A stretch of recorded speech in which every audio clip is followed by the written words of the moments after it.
That's awesome. That is like definitively awesome. It's the whole I love it. However, the process remains electrical, not nuclear, as some would think. Oh my God, it's awesome. This is great. I got a big kick out of that. And the rep was like, oh, I'm so sorry about that. I was like, no, I find this absolutely amazing. You're like, no, I'm so like, sorry. No idea. I'm so sorry you don't understand. Like...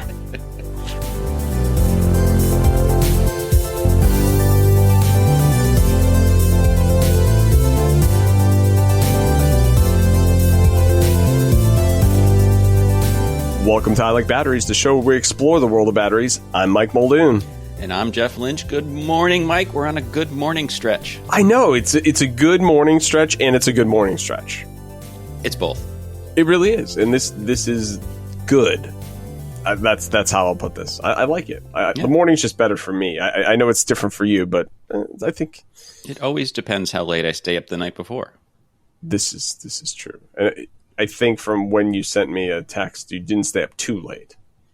No, it was a little after 11, I think. Yeah, so your batteries are fairly well charged, which is important. So, as I said, welcome to I Like Batteries. Hopefully, you got a good night's sleep. Hopefully, whenever you're listening to our show, we want to just thank you for listening to our show. We always want to put that out there. And this is episode 215 that we've been going on for a while. And speaking of going on for a while, Jeff, one of the things you go on for a while is driving your car. And you had a little bit of an interesting experience that you showed with me in pre-show about something that I think is kind of funny given like one of the things we talk about in the show. Yes, indeed. So my Porsche is in for some routine service and a couple of little warranty niggles. And one of the things that they do there is, you fill out the form online and then they send you a text message with updates and a link. And in that link is a list of your initial list of things for them to look at, and then their responses to all of those. So one of the items was there was a small plastic cover on the back edge of the driver's door that occasionally would pop off when I opened the door. And like, this is weird. I've put it back on a few times. And I'm like, it's obviously shouldn't be like that.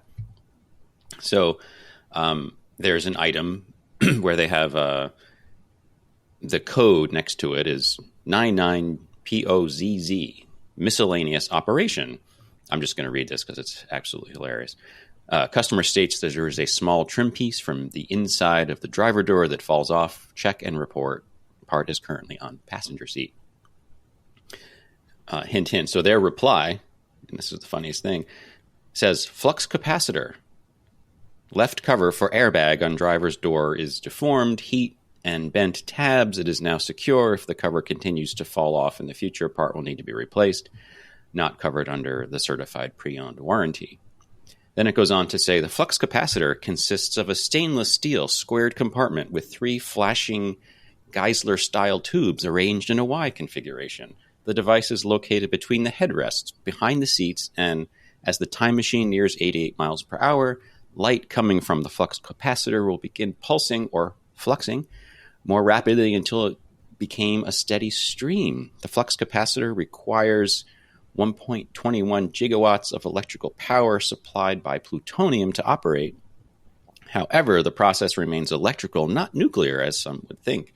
The DeLorean stainless steel body improves the flux dispersal generated by the flux capacitor, and this in turn allows the vehicle smooth passage through the space-time continuum. And as we've said before, the flux capacitor is what makes time travel possible. Exactly. That's all I have to say. So thank you for having an accurate description of what the flux capacitor is, and maybe in the most unusual place. So I'm wondering, we didn't say this in pre-show. I'm gonna ask a question. Do you think they added this when they began having battery-powered electric Porsches? It would be an interesting backstory if they did. Somehow I think this is more of a lorem ipsum sort of category, but I agree. The service advisor was so apologetic. I'm like, no, you don't understand. This is absolutely amazing. Thank you. This is going to make a podcast. Yes. And it has. So congratulations for them. And what we also often think, and we talk about batteries all the time, but having a sense of humor recharges your batteries. In fact, I was listening to health-based podcast, because obviously being in healthcare, I do this, and how important humor is to be able to honestly recharge your batteries, like the chemicals in your brain and things like such as that. So this did that for us, and hopefully if you got a chuckle out of that, if you're listening, congratulations, we recharged a little bit of your batteries. But Jeff, you've done a great job, and I'm going to give you credit for this. Oh, thank you. Of following up on something we talked about in a previous show, and that had to do with the standpoint of the launch, of which now the folks are at this point of the recording are back down on Earth from one of the missions that we've gone the farthest we've gone in a long time into space. And we were wondering about batteries, solar panels in space. And you did a little research and found out some information about those solar panels. Yeah, I went down a little bit of a rabbit hole, but it's a very cool rabbit hole. And so we were talking about whether solar generation would be better in space versus on the surface of the Earth. The quick answer in a second article that I discovered as I was researching is the answer is yes, solar generation is better in space because about 55 to 60% of the solar energy from the sun gets reflected or absorbed on its way to the Earth's surface through clouds, gases, so basically through the atmosphere. So yes, you get more capability in space.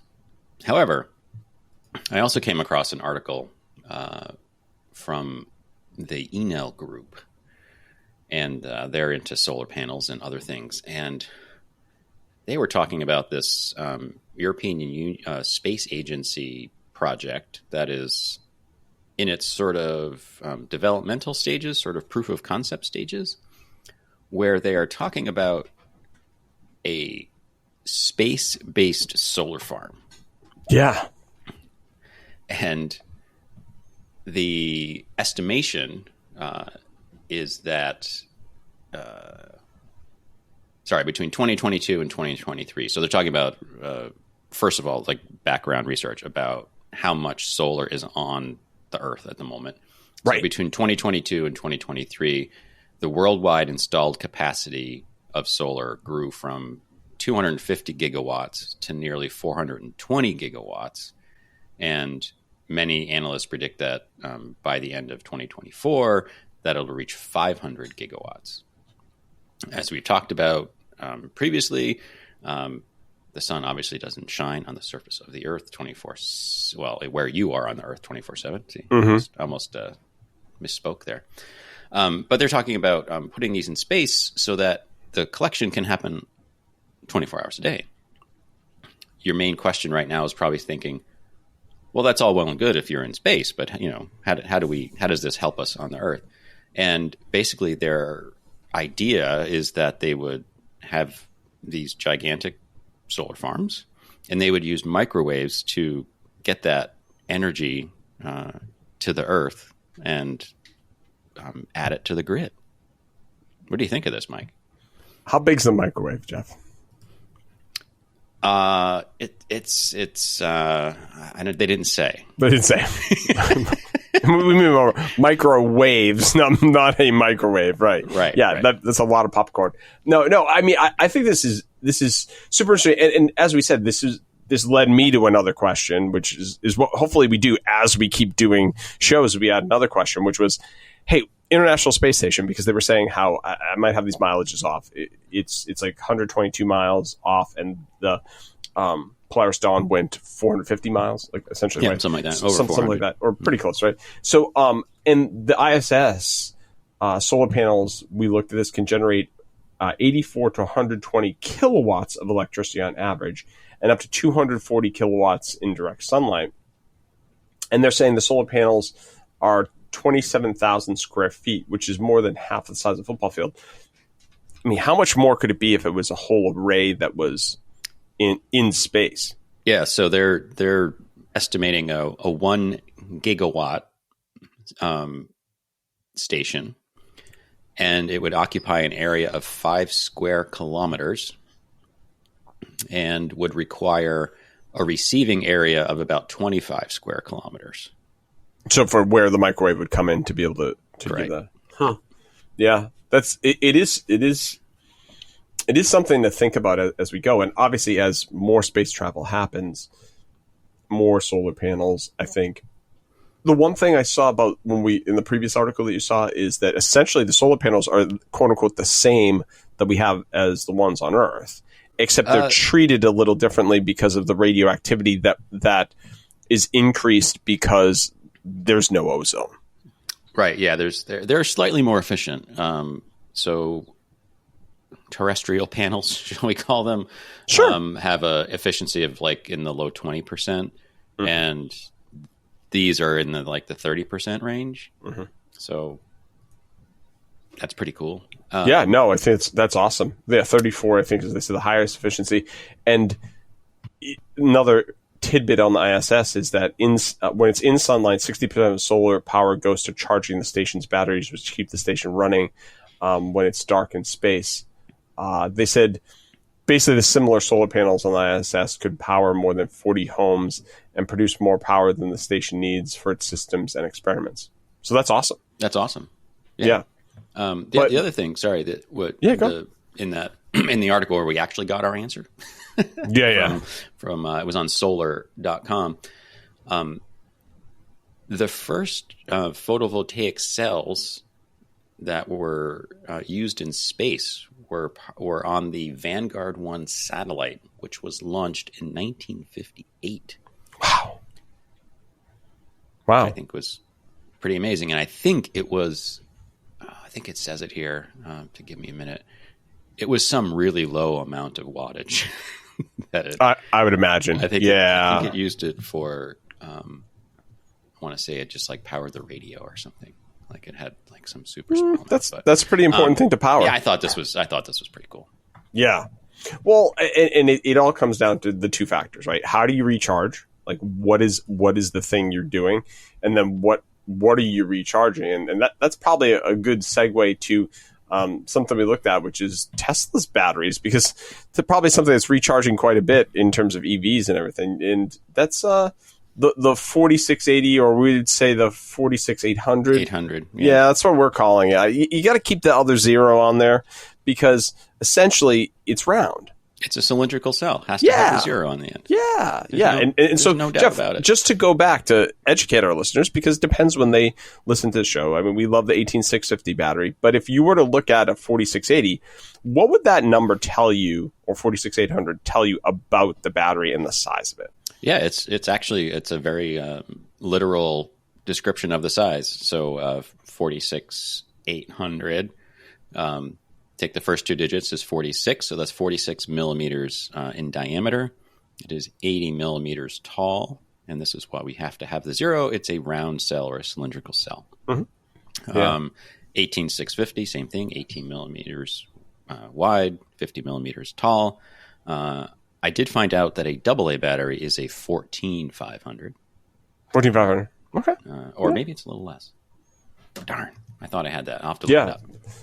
But I think this obviously is a story, I guess I would say, that we covered when Tesla first announced this on a battery day a number of years ago, when they talked about the manufacturer of their the 4680 or 46800 and how they were going to be doing it, how it's ruled. And you got a little bit deeper into this when you were looking at some things, right? In terms of what, like the why, I guess I would say. Yeah, they basically, with EV packs, of course, there's a trade-off between, the energy density and the weight of these things and putting it in a moving vehicle. And they were playing around with the different sizes, because the original Teslas, even including the Model S and all the current ones, did use 18650s in their packs. So through that, they were realizing when you pack a bunch of 18650s like standing up next to each other, there's obviously gaps in between. They were wasting too much space. They're like, oh, we could pack more in here. So the 46 millimeter diameter, they claim anyway, because it has a gentler radius, wastes less space when they're jam packed next to each other. Relative to the energy density and the size of them and all. They're pretty thick, right? I mean, that's a thicker battery. Small. Yeah. And the other thing about them is, I'm going to forget the term off the top of my head. I think they call them full tab. So little thing about batteries. It's funny often when you see a picture of a battery and it's charging, we have the cathode or the positive end and the anode on the negative end, right? The pictures of those things have them sort of like you're looking at the battery from the side, and you're sort of imagining inside the battery that like, oh, the positive, lithium ions are in the top half and the negative ones are in the anode in the bottom half. Like, it doesn't work that way. These are basically rolled up, right? I mean, it's a big rectangle that's rolled up that has the separator in the middle. And because it's rolled up, you have to attach all the cycles as it goes around. And they often traditionally have done that with tabs. So like you picture a long rectangle that gets rolled up. Every so often there's a tab, one for the cathode side and one for the anode side, and those get wrapped around and become the terminals on the top and the bottom of the battery. Tesla's batteries don't do that because they were also looking for manufacturing efficiencies in the creation of the 4680 in the factory that produces them, and they helped Panasonic do this. So Panasonic actually produces the 4680 800. Sorry, even now I'm fighting the urge. Anyway, so there's a different process. I think they call it a dry process with these new batteries, but there's also manufacturing struggles and getting them up to speed, and they haven't produced as many as they wanted, but they've still produced their 100 millionth 46800. Which is a fair amount of batteries. You found something about that, didn't you? Yeah, I did, definitely. And I think when you look at that, the standpoint here is like, that's a pretty staggering number, 1 millionth battery cells. And good old Electrek, who does a little bit of that, came out with this. And they came out with this on the 16th. It's the 100 millionth battery cell, and here's what it means. Tesla announced it produced 100. We're going to say 4680. We're just going to say 46800. And they explain nicely in this article that it's 46 millimeters by 80 millimeters, which is what we want. The big thing that came out of this and the significance is it said the cumulative production is not a very useful metric to track battery production, but it is a new data point. So I think part of this is when we watched Battery Day, when they said they were going to get to this number, it was definitely a different milestone. But that's not unusual with Tesla when they look at these pieces of the equation, right? I think it's hard to be able to get the production of these correctly done, and I think that's one of the issues that slowed them down more than anything else. I think one of the other perhaps funny a little too optimistic about their abilities too. Yeah, I think also there was pieces. You look at Cybertruck coming out, and boy, do I see more of those out on the roads for sure. Right, all the time. Yeah, and that's the 4680s are in the Cybertruck. Exactly right. So I think you're trying to make the batteries, you're trying to make the Cybertrucks, you're trying to get all the pieces of the equation here, and that's hard. They're saying that the 4680 cell is believed to have an energy capacity of roughly 100 watt hours, which would mean that the Tesla has produced 9 gigawatts worth of 4680s over the past 14 months, enough for 60,000 Tesla Cybertrucks. Which I don't know how many are on the road right now, but I don't know. I see, starting to see more and more of them. But you were mentioning in the article they talk about the production over their the lifetime. So they've reached 100 million, but they've produced 90 million of them in the last 14 months. Right. So they've certainly been ramping production significantly more recently, right? So I think this curve is going to continue to accelerate. Well, and it's what we see in batteries. The curve of production continues to accelerate. The cost of them continues to go down. So therefore, we've contemplated this, but like, what's the dollar cost of a watt hour of battery? And you could just simply go on Amazon and look at this for yourself to be able to see the standpoint that prices of name your power pack, whether you want to look at an EcoFlow, you want to look at a Goal Zero, you want to look at a Jackery, you want to look at Lion Energy, they're all coming down for what you would have. And I think the more efficiency that happens with that, the better it gets, for sure. I mean, and that's really what I think comes down to it here. And And that's some beautiful music to my ears, Jeff. That's music to my ears, too. This music is and such a good segue, because one of the other things we found on what I would say is a music site, Billboard.com, was something that music and batteries. Now, you might say, well, Mike, of course it's music and batteries, because who doesn't use their iPhone or their good old-fashioned iPod to be able to listen to some music? Yes, but if you were to go to a live festival, would you know that maybe more of it is powered by batteries than you think? And so this article that came out, Why Music Festivals Are Turning to Batteries in a Bid for Sustainability. Festivals like Lollapalooza are experimenting with the use of batteries to power stages and more. So what do you think about that, Jeff? I think it makes for better acoustics because you're not having gasoline generators running in the background. And not only is it better acoustics, but it's better for the planet. And let me explain what I mean. In this article, they said that the festival saw a 67% reduction in both fuel use and greenhouse gas emissions over prior years when batteries had not been used. This equates to sparing 26 metric tons of greenhouse gas emissions, or the equivalent of 5 homes' electricity use per year. Use of batteries also saved 3,000 gallons of fuel. Lollapalooza says the initiative made its in its first major U.S. festival to power the main stage on a hybrid battery system. And what we mean by hybrid is that obviously they had to use the power, and once that somewhat got drained, they were using the generators, which I assume, and in some ways they were saying they're trying to use biodiesel to be even a little bit better to be able to power those. But the thing that they were saying here is how much this made a difference, as well as how much fuel they had to use, but also just the standpoint, as you said. I mean, think about this not having to somewhat be louder than the generator itself. It's such a good point. Yeah. No, I mean, I think that, and also at this year's Lollapalooza, the main stage was powered entirely by batteries. So at these concerts, right, they have multiple stages around, and there's obviously one big main stage, and that was entirely run from batteries. So I think that's a fantastic way to go. Yeah, and we did a little bit further dive in looking at this article.